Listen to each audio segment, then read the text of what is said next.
Julius. Julius ka na daw.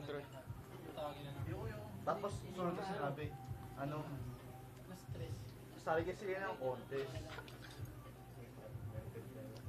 Ganun pa rin. Tago na rin sa pangalang Despedida ko to.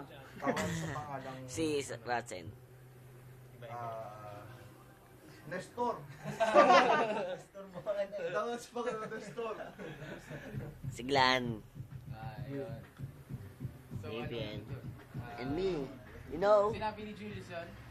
Hindi naman. ito pinakamano sa amin talaga. May pakana. Ito yung talaga yung pinaka-mastermind talaga namin. Teka lang, mamaya ka muna. Diyan mo.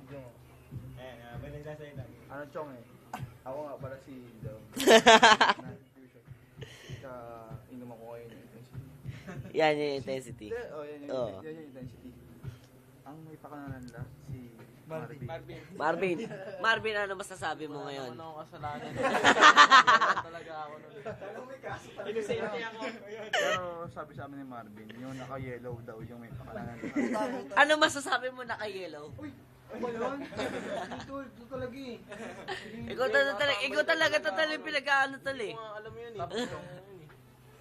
Si Rochen daw mainit sa amin. O tol, ano ba yun? Ano ba masasabi mo tol? Ha? Ano ba masasabi mo tol? Ba't na-comment tol? Wala yun. Wala akong any type of na kahit isipin yung ano. Wala talaga akong ibig sabihin. No, si Julius, tinanong ko lang nun. Oh, balik tayo kay Chrome. Pare wala akong iniisip. Basta masasabi ko lang, I love you. Ako yun. Ito ngayon ang may despedida ngayon. Pakita mo naman sa likod, sila Bia. Oy! Oy!